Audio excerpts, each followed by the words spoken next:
All right. Welcome to another edition of Shabbat Lounge. This is Matt and Jake here.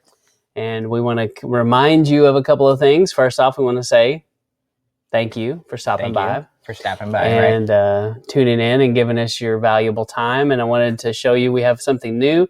It's actually something old, something borrowed.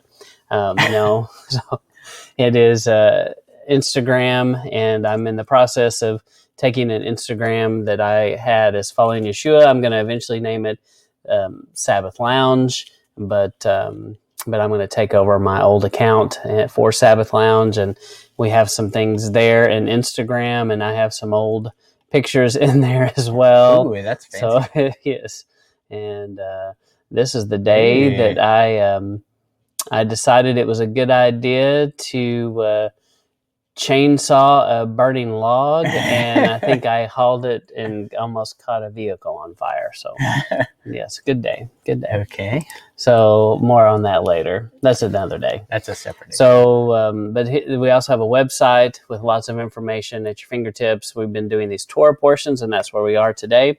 And if you click here, you will find these Torah portions are just a click away. So the weekly Torah portions all go here. And you can actually have access to seeing these slides if that's a benefit to you. We encourage you to share them, to use them, to steal any content you find there. This is really in a Torah approved manner. Yes. So, but anyway, we're going to talk to you today about another Torah portion. And so, Jake, what are we doing? I don't know. We're starting in the middle somehow. Oh, okay. So maybe we should start at the beginning. Hey, that's how it works. So this is Vayeshev, which means Andy dwelt. And not Andy. I was going to ask, who's Andy? Dwelt. So you have been asked who Andy was? Who's Andy? Who is Andy? So you go to Genesis 37 to 40... verse 23 to find out who Andy was. Yes, who Andy was. All right. So, and you see this famous painting, portrait of this. You know, as a kid, I didn't understand. I thought, wow, those guys are really there. And then later in life, I was like, oh, wait a minute. They posed these actors later and paid these people money. Mm-hmm. So, anyway, I lived a sheltered life. Maybe not. So we see this comparison pretty early between Joseph and Yeshua, and that's kind of the main thrust of what we're going to talk about. And so what is this Torah portion about? Like generally about, I would say it's the beginning of the life of Joseph, and Joseph occupies a big section of Torah. In fact, one of the biggest sections of Torah is about Joseph, and this is the beginning of his life, kind of story. Yeah. So okay, I just wanted to catch that. So Jake, how is Joseph and Yeshua alike? Well, as you can see here, they're both the beloved son of their father. The father is delighted in him, right? Yahweh says, my son in whom I'm well pleased. And they're the apple of their father's eye, right? Yeah, exactly. So, or the almond of their father's eye. Oh, very good. Yeah. And so we found a lot of different comparisons, and one of them is they both foretell that one day they're going to rule. And so in Genesis 37:7, you've got this dream, and then in Matthew 26:64. It talks about you shall see the Son of Man sitting on the right hand of power coming in the clouds of heaven. So you've got this similarity. And what's the next one? Right. So then the next one is being accused of being a dreamer. Those dreamers with their heads in the clouds, right? So Joseph, right, is telling them about his dream, and the brothers are like, and they said to one another, behold, this dreamer comes. So he's like been accused of just being a dreamer. And then in Mark 3:21b, they said he is beside himself. And this is, Yeshua has said something to them, and now they're they're like, this guy is crazy. His head's in the clouds. So that one may not be exactly the same, but maybe it's close, but it's not maybe the exact same term. Yeah. And one thing that I wanted to point out here, just because it's with the talking about the sheaves and the dreams and stuff like that and the visions, is a lot of times I see. So what's the common understanding of Acts 10 and Peter's vision? That all foods are clean. Right, because the vision is that there's a sheet held by the four corners with all the animals in it, and Yahweh says, take and eat. Peter says, not so. We all know the story of Peter's vision. You can go read it. But that's always taken to mean, oh, see, they have all these unclean animals, and so he says, go and eat. We know how it turns out. The vision is explained later, not dealing with animals at all. But why don't we use that same... Do we use that same understanding, oh, the vision was about clean and unclean animals because there were clean and unclean animals in the vision? Do we use that same logic when we look at Joseph's dreams or the dreams of the Pharaoh that he interprets? So if we did, would we be saying that the dream is really about how the wheat bows down, or the corn bows down to the other sheaves, or the cows eat the other cows? That's the point of the story, right? Is that what you're thinking? Yeah. But we don't do that in these other visions. We only do it with Peter's vision because it helps us push a narrative. No, that's interesting. We kind of flip it. Anyway, that's kind of an aside from the actual point of this. No, but it's good. It's a good tie-in for sure. Okay, good. All right, and so next we see they're sent by their father to seek the brothers' welfare. So the father, Isaac, Jacob / Israel says, go see whether it will be well with thy brethren. And so, go check out the brothers, see what they're doing, see what they're up to. And then Luke 20:13, I'll send my beloved son. So right, and he's sending them to check on his children. The status. Right? Mm-hmm. They both went willingly and sought till he found them. So they were seeking until they found what they were seeking, right? Mm-hmm. So, and Joseph went after his brothers, and he found them. And then, as far as Yeshua, lo, I come to do thy will, O Elohim. He came unto his own. So he came to. So the first part is Hebrews 10, verse 9b, and then the second part, where he has come unto his own, meaning his brethren, is in John 1, verse 11. And then they are both rejected and condemned to die. So in Genesis 37:18, so you'll see a theme here. There's a lot of Genesis 37 here. Mm-hmm. They conspire against him to slay him. And then over in Luke and 19:14 and 23:21, we will not have this man to reign over us. But they cried, saying, crucify him, crucify him. Right, the rejection and condemnation. Then they were both stripped of their clothes. They stripped Joseph out of his coat, his special fancy coat that was on him in Genesis 37:23. And talks about how they stripped him, being Yeshua, before he went up on the cross, on the Staros, in Matthew 27:28. And we also want to challenge you to research the coat of many colors. It may not have been the coat of many colors, as Dolly Parton once sang. Yeah. If you know that song. It's a strange translation to call it. But in the Hebrew, it doesn't really say that. And so Latin and English came along and translated it a little bit different, but in the Hebrew, it doesn't really say that necessarily. So, but it definitely stuck. And if you ask people about this, that's what they remember and that's what they know, because it makes a good flannel graph story. We've got the little Joseph, like, and a musical. Yes, it makes a good musical. Mm-hmm. Yeah. So they're thrown into a pit, alone and forsaken, and they took him and cast him into a pit in Genesis 37:24. And then in Matthew 12, we do know that Yeshua was in the grave for 3 days and 3 nights in the heart of the earth. Right. So So you've got a lot of interesting comparisons between the two.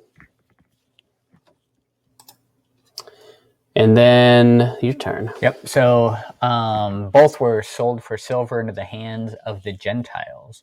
So they sold Joseph to the Ishmaelites 20 pieces of silver, and they brought Joseph into Egypt from Genesis 37:28, which is greater than Genesis 37:28b. Oops. I don't know, not really understanding that. No. So Genesis 37:28 talks about that.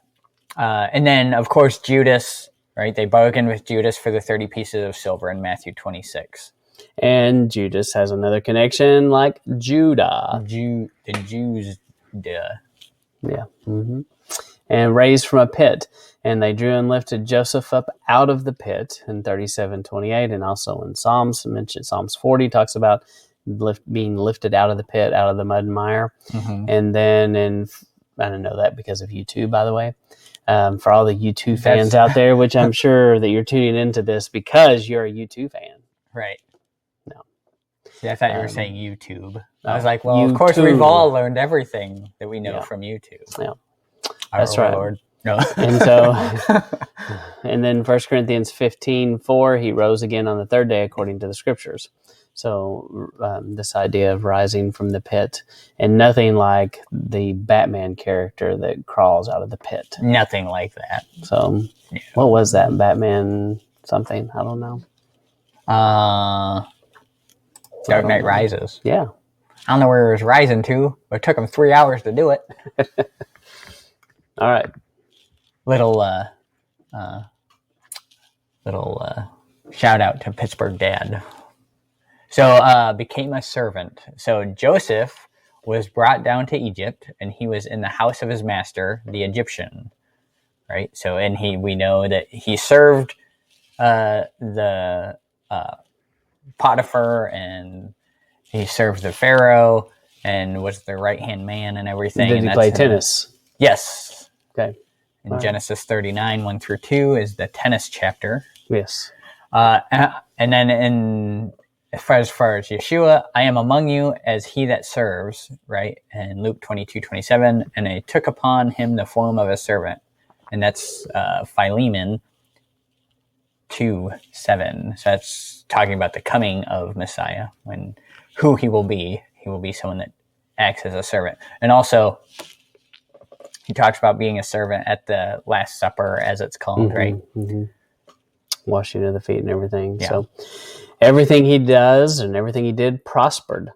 And the Lord made sure that all that he did prospered in his hand. Genesis 39:3b. And then in Isaiah 53:10, we see the pleasure of Yahweh shall prosper in his hand. So definitely everything both of them did, was blessed. Yeah. No, the resisting of temptation. Obviously, the temptation in this Torah portion is with Potiphar's wife. She's coming on to him, and he's having none of it. She's a she-devil. And so that's Genesis 39. Cougar. I don't know that I would go along with you on that. But I'm a little fuzzy on the actual definition of the word. Genesis 39, 7-12 talks about that. So go read about, what is this? This cougar that you're talking about? When an older woman pursues a younger man, because he was probably younger than her. But at this point, I don't know. They might have been the same age.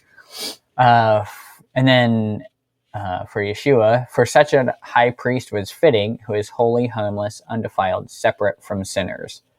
So that's in Hebrews 7. And when we look back at Hebrews 4, we see he was in all points tempted like as we are, yet without sin. So he resisted that temptation of sin. And then we included in here also the temptation of Yeshua in the wilderness after his baptism, of course, from Luke 4. Yeah, and that seems to really fit. Very similar.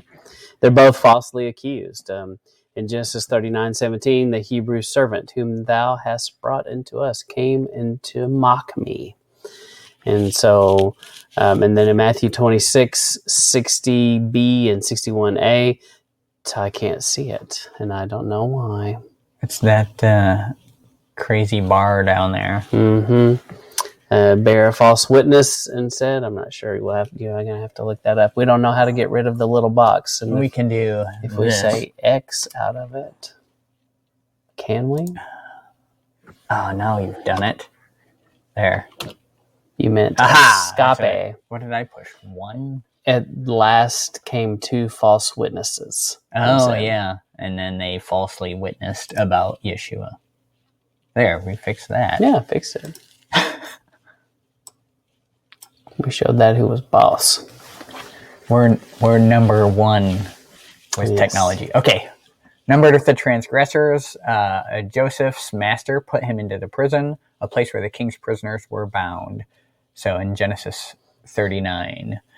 And then Yeshua, of course, there they crucified him and the malefactors, one on the right hand and one on the other. So he was numbered with the transgressors. He was put on the storehouse with the other people that had transgressed. Also, it says he was numbered with the transgressors when he's in the garden, and it's before he's in the garden. It's when he tells them to go buy a sword, sell what you have and go buy a sword. And then it says there he was numbered with the transgressors. So it even uses the phrasing, numbered with the transgressors. Promised deliverance to a condemned man. So in Genesis 40:13, we see, yet within 3 days shall Pharaoh lift up thine head and restore thee. So, and then Luke 23:43b, as he's on the cross, he says, today you shall be with me in paradise. So deliverance, not the backwoods, not the banjos. Yeah, doing banjos. I hear paddle faster. I hear banjos playing. Yeah. So I've been there. I've been on that kayak. I've actually been on that kayak in Arkansas. Yeah. And said the very phrase and had to paddle faster. Not because the banjos were playing, but because it was raining. So you always have to paddle faster in the rain. Yes, that's right. You don't want to get wet in a kayak. So, but we did borrow some things here from Jews for Jesus from this website. And this came from a newsletter from 1985, and they had a pretty good comparison in there. So yeah, and so we're gonna kind of go back over some because I know we hit some of those things a little quicker, but we wanted to dive a little bit deeper in here. And so we have the split screen of Joseph and Yeshua. And so Jake, you talk about Joseph, and I'll talk about Yeshua. How about that? Okay, so we're gonna cross the hands and give the blessing. But it's the same, yeah. Okay, Joseph, he was sent by his father to check on his children. And where Yeshua is sent by his father to check on the lost sheep. And it's almost like the lost sheep are the children of Israel. I know. It does seem to make a direct connection to that. Well, Joseph was rejected in that. And just like Yeshua was also rejected by his counterparts, his brothers, if you will, did not accept him. Yeah. And well, Joseph, he went away to prepare a place. How does Joseph go to prepare a place? Well, you see, he goes away to Egypt, and he prepares a place for them to get away from the provision. Famine. Yes, he prepares. Yeah, that's exactly right. So, and Yeshua goes to prepare a place for us. You thought you were tricking me. Yeah, I did. I knew what you were saying. Mm-hmm.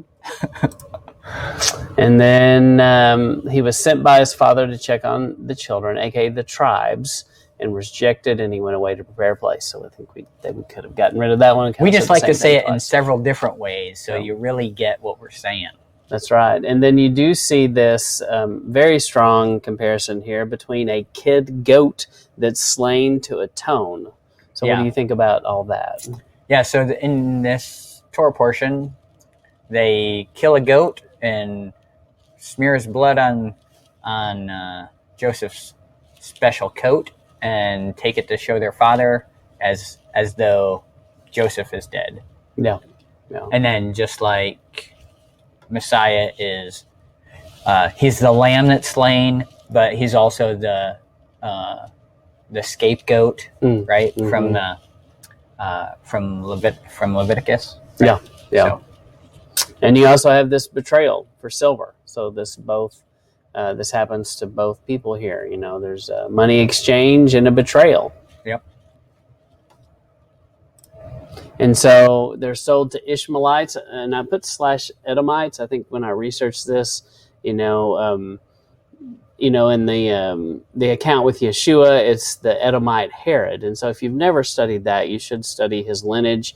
And I believe if you really study it out, you'll come to the conclusion that Herod was an Edomite, which is a descendant of Esau, and that he should have never been the high priest, and he had robbed that position. And John the Baptist was probably the legitimate high priest, and that has still been robbed even to this day. I believe that's unfortunately we still see many of the Edomite lineage that claim to be Jews, but they probably are Edomites in reality.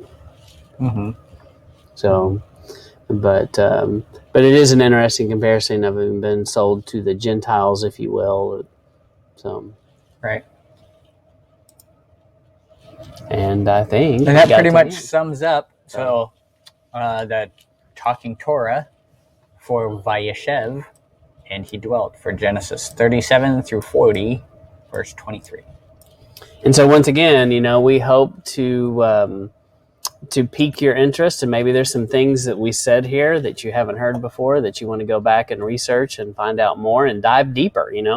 That's what we want to do, and that's what we pray, is that there are things here that make you go re-examine these stories and read your Bible and go back and look at the Torah, look at the text, study it, know what it says, and stop listening to all the men, even if it's us. Go back to the source. Right. So, And we thank you for stopping by and checking us out. Jake, any final thoughts? Any last words? Nope. That's it. Tune in next time for the continuation of Joseph's story. That's right. There will be more. Thank you. See you next time. Out.